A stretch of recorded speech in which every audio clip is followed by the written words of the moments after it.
Baik, di sini saya akan menjelaskan mean dan median data tunggal. Untuk mean itu rumusnya X sama dengan X1 tambah X2 tambah X3 dan seterusnya dibagi banyaknya data. Maka 375 per 46 itu sama dengan 8152. 375 ini dari 8 tambah 8 tambah 7 tambah 8 tambah 6 tambah 6 dan seterusnya, dan 46 ini merupakan jumlah dari keseluruhan data. Adapun untuk mediannya, rumusnya yaitu data ke 1/2n ditambah data ke 1/2n ditambah 1 per 2. Maka data ke 1/n itu sama dengan 8 ditambah data ke 1/n tambah 1 itu sama dengan 8 dibagi 2 yaitu 8. Baik, sekian dari saya. Terima kasih. Saya Shalomita Pembonan dengan NIM 24090160018 akan membahas tentang modus dan jangkauan data. Nah, yang pertama adalah modus. Nah, modus adalah salah satu ukuran pemusatan data yang menunjukkan nilai yang paling sering muncul dalam sekumpulan data. Nah, modus cocok digunakan untuk data kualitatif maupun kuantitatif. Nah, dalam konteks data berfrekuensi seperti pada tabel di atas, modus adalah nilai yang memiliki frekuensi tertinggi. Lalu langkah-langkah menentukan modus yaitu yang pertama, perhatikan kolom frekuensi atau F. Nah, frekuensi menunjukkan berapa kali setiap nilai muncul. Nah, nilai-nilai frekuensinya yaitu 5, 10, 11, 13, dan 7. Lalu langkah yang kedua yaitu cari frekuensi tertinggi. Nah, frekuensi tertinggi pada tabel tersebut adalah 13. Lalu langkah yang ketiga, temukan nilai yang sesuai. Nah, nilai yang memiliki frekuensi 13 adalah 9. Nah, jadi karena nilai 9 memiliki frekuensi terbanyak yaitu 13, maka modus dari data tersebut adalah 9. Nah, sebagai catatan tambahan, jika dua nilai memiliki frekuensi tertinggi yang sama, maka data tersebut disebut dengan bimodal atau memiliki dua modus. Nah, jika lebih dari dua nilai sama-sama paling sering, itu disebut dengan multimodal. Lalu jika frekuensinya sama, maka tidak ada modus yang dominan. Perhitungan selanjutnya adalah jangkauan data. Nah, jangkauan atau range adalah salah satu ukuran penyebaran data dalam statistik. Nah, jangkauan menunjukkan seberapa lebar persebaran data dengan melihat selisih antara nilai tertinggi dan terendah dalam suatu kumpulan data. Nah, rumus jangkauan data yaitu jangkauan atau J sama dengan X max dikurang X min, di mana X max adalah nilai data terbesar atau maksimum dan X min adalah nilai data terkecil atau minimum. Nah, seperti pada tabel tersebut memiliki data yaitu 6, 7, 8, 9, dan 10, sehingga nilai maksimumnya adalah 10 dan nilai minimumnya adalah 6. Nah, jika kita terapkan pada rumus tadi, maka J sama dengan 10 dikurang 6 menghasilkan 4. Sehingga data tersebar dalam rentang 4 satuan dari yang terkecil ke yang terbesar. Sekian dari saya, terima kasih. Assalamualaikum warahmatullahi wabarakatuh. Saya Almada Mayanti dengan NIM 24090160016 akan menjelaskan tentang menentukan jarak antara kuartil. Bisa dilihat rumusnya yaitu IQR sama dengan Q3 kurang Q1. Nah, Q1-nya sama dengan 7 tambah 7 menghasilkan 14. Nah, 14 itu dibagi 2 jadi hasilnya 7. Q3 sama dengan 9 tambah 9 menghasilkan 18. Nah, 18 itu dibagi 2 menjadi 9. Jadi, IQR sama dengan 9 kurang 7 sama dengan 2. Selanjutnya, saya akan menjelaskan tentang simpang kuartil.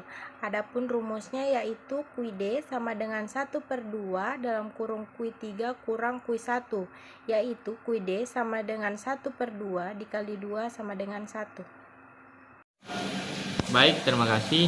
Sini saya akan menjelaskan tentang varians dan simpangan baku. Nah, pertama-tama kita akan menjelaskan tentang varians terlebih dahulu.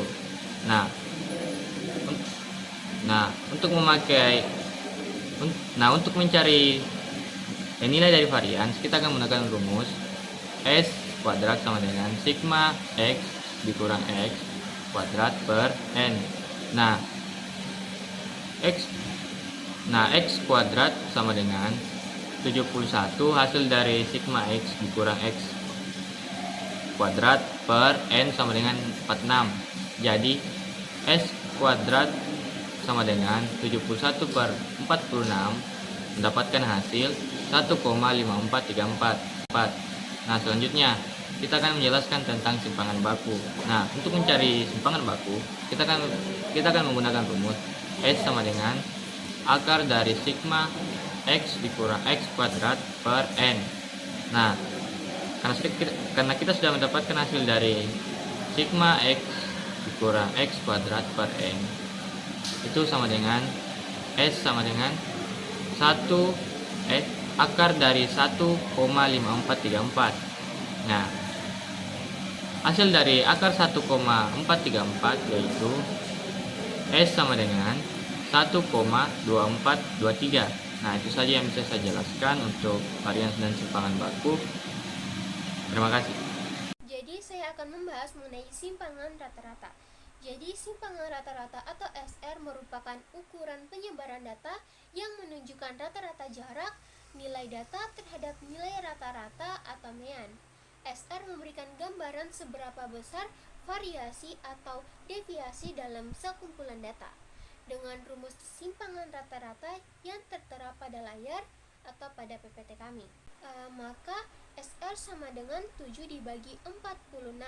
7 ini dihasilkan dari rata-rata sama dengan 8 dan menghitung selisih tiap data dengan rata-rata sehingga menghasilkan nilai 7.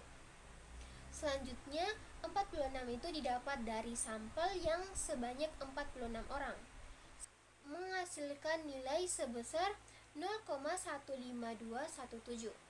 Jadi, simpangan rata-rata dari data skala kepuasan adalah 0,15217. Nilai ini menunjukkan bahwa data memiliki sebaran yang cukup kecil terhadap rata-ratanya, sehingga dapat dikatakan bahwa data cukup homogen atau tidak terlalu menyebar. Jadi saya Isnagi Sauliazmi akan memaparkan materi dari analisis regresi dua variabel seperti yang tertera pada layar.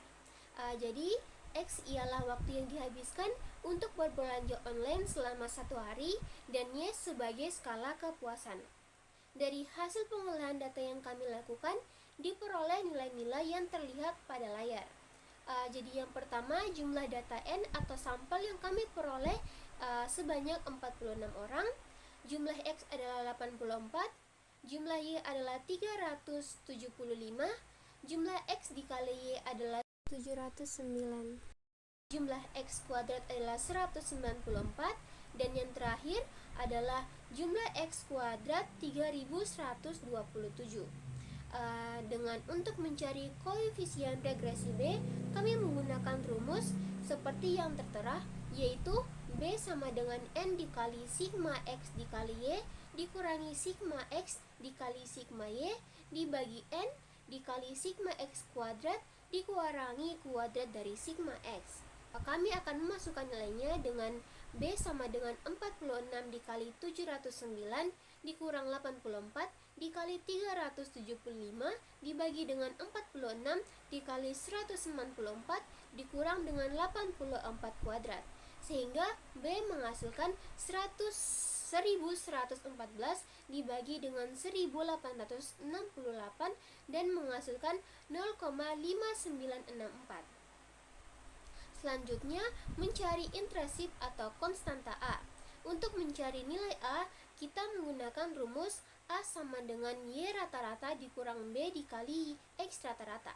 Dengan rata-rata Y sama dengan 8,1521 dan rata-rata X sama dengan 1,8260. Dengan B sama dengan 0,5964. Sehingga jika dimasukkan nilai sama dengan 8,1521 dikurang dengan 0,5964 dikali 1,8260 menghasilkan 7,0631. Sehingga Persamaan garis regresi yang diperoleh adalah Y sama dengan 7,0631 ditambah 0,5964 X. Baik, di sini saya akan memaparkan terkait regresi linear untuk mencari nilai Sx kuadrat, Sy kuadrat, dan Se kuadrat. Nah, untuk mencari nilai Sx kuadrat, kita menggunakan rumus N dikali sigma sigma X kuadrat dikurang sigma X kuadrat dibagi N dikali N minus 1. Untuk nilainya sendiri itu 46 dikali 194 dikurang 84 pangkat 2 per 46 dikali 46 min 1. Hasilnya itu 8.924 dikurang 7.056 dibagi 2.070 dan mendapatkan nilai akhir 1868 bagi 2070 sama dengan 0,9024. Jadi nilai Sx kuadratnya adalah 0,9024. Nah, untuk mencari nilai Sy kuadrat, di sini kita menggunakan rumus N sigma Y kuadrat dikurang sigma Y kuadrat per N dikali N minus 1. Untuk nilainya sendiri 46 dikali 3127 dikurang 375 pangkat 2 dibagi 46 dikali 46 minus 1 yang mendapatkan nilai 143.842 dikurang 140.625 dibagi 2070. Jadi total hasilnya itu 3.217 dibagi 2070 sama dengan 1,5541. Jadi nilai Sy kuadratnya adalah 1,5541. Nah, terakhir di sini kita mencari nilai Se kuadratnya dengan menggunakan rumus N-1 dikali Sy kuadrat dikurang B kuadrat dikali Sx kuadrat. Nah, untuk langkah-langkah perhitungannya sendiri 44 dikali 1,554 dikurang 0,563 pangkat 2 dikali 0,5024 dan mendapatkan hasil akhir 22,4160. Jadi nilai Se kuadratnya adalah 22,4160. Nah, mungkin hanya itu yang bisa saya paparkan. Jadi, terima kasih. Langkah berikutnya yaitu hipotesis. Setelah kita menghitung Se dan Sx-nya, kita berlangkah ke hipotesis, di mana di hipotesis kita akan menghitung T hitung dan juga T tabel, kemudian membandingkan keduanya. Nah, pertama-tama kita hitung T hitungnya, di mana rumus dari T hitung itu adalah rumus mencari T hitung itu yaitu T sama dengan A dikurang alfa 0 dikali Sx dikali akar N dikurang dalam kurung N dikurang 1 dibagi Se dikali akar sigma X kuadrat atau jumlah dari X kuadrat. Nah, langkah berikutnya kita konstribusikan nilainya masing-masing, yaitu nilai A-nya itu adalah 7,063 sekian dan alfa 0 itu adalah 0, kemudian Sx-nya itu 0,9499 sekian dan nilai dari akar N dikurang 1 itu adalah 45,5. Kemudian nilai dari Se itu 0,71 sekian dan juga nilai dari akar sigma X kuadrat itu adalah 1. Setelah kita kalikan, hasilnya yaitu 305,27 sekian dibagi 0,71 sekian dan hasilnya yaitu 427,42 sekian. Jadi T hitungnya itu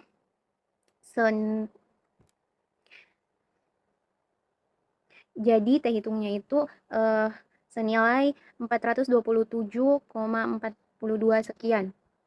Di PPT salah ketik T yang di bawah itu T hitung harusnya T tabel, di mana nilai T tabelnya itu adalah 2,048. Jadi kesimpulan yang bisa kita ambil, karena T hitungnya lebih besar dari T tabel, maka HO-nya ditolak, H0-nya ditolak. Jadi berikutnya yaitu koefisien.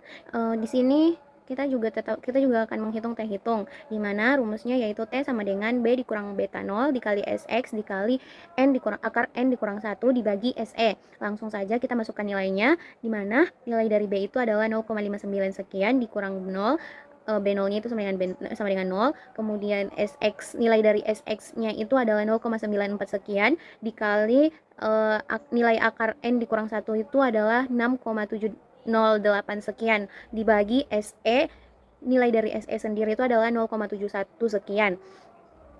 Langsung saja hasil dari perkaliannya itu adalah 25,77 sekian, dan dibagi SE-nya itu kan tadi 0,741, jadi kita bagikan 0,741 sekian sama dengan 25,77 sekian dibagi 0,714 sekian itu adalah 36,08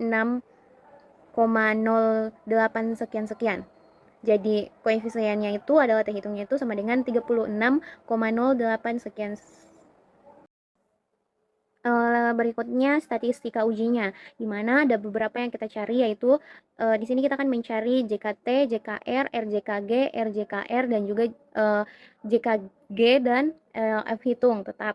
Langkah pertama itu kita cari JKT-nya, di mana rumus mencari JKT itu adalah sigma Y kuadrat dikurang sigma Y pangkat 2 dibagi N. Langsung saja kita kita masukkan nilainya, di mana nilai dari sigma Y kuadrat itu adalah 3127, kita kurangkan dengan sigma Y pangkat 2 itu 140.625. Terus N-nya kan ada 46. Jadi pertama itu kita bagi 140.625 dibagi 46, baru setelah kita mendapatkan hasilnya, kita kurangkan antara 3.127 dikurang hasil dari pembagian tadi itu menghasilkan 69,93 sekian. Jadi JKT-nya itu adalah 69,93 sekian. Berikutnya kita cari JKR-nya. Nah, rumus mencari JKR-nya itu adalah B dalam kurung sigma XY dikurang sigma XY dibagi N. B-nya itu tadi sudah dicari, yaitu 0,59 sekian, kemudian sigma XY-nya itu 709, dan N-nya 46. Jadi langsung saja kita jumlahkan semuanya, B dikali sigma XY kuadrat dikurang sigma XY kuadrat dibagi 46 itu menghasilkan 413,58 sekian. Jadi JKR-nya itu adalah 413,58 sekian. Berikutnya kita cari JKG-nya. Rumus mencari JKG itu pengurangan antara JKT dengan JKR. Jadi langsung saja kita kurangkan. Tadi kan JKT-nya itu ada 69,93 sekian, dikurang nilai JKR-nya itu tadi 413,58 sekian. Hasilnya itu minus 343,651. Jadi JKG-nya itu adalah minus 343,651. Berikutnya kita cari RJKG-nya. Rumus mencari RJKG-nya itu adalah JKG dibagi N dikurang 2. Tadi kan kita sudah cari JKG-nya, di mana JKG-nya itu adalah minus 343,65 sekian dibagi 46 kurang 2 itu 44, menghasilkan minus 7,81 sekian. Jadi RJKG-nya itu adalah minus 7,81 sekian. Langkah berikutnya kita cari RJKR-nya, di mana rumus mencari RJKR-nya itu adalah JKR dibagi 1. JKR-nya itu kan tadi 413,58 sekian, itu kita bagi 1. Jadi hasilnya itu adalah 413,58 sekian. Jadi RJKR-nya itu adalah 413,58 sekian. Berikutnya kita cari F hitungnya. F hitung itu kita dapat dari hasil pembagian antara RJKR dibagi RJKG, di mana nilai RJKR itu 413,58 sekian dan nilai RJKG-nya itu minus 7,81 sekian. Hasilnya adalah minus 52,9542. Jadi F tabelnya itu sama dengan F tabel itu adalah F tabel.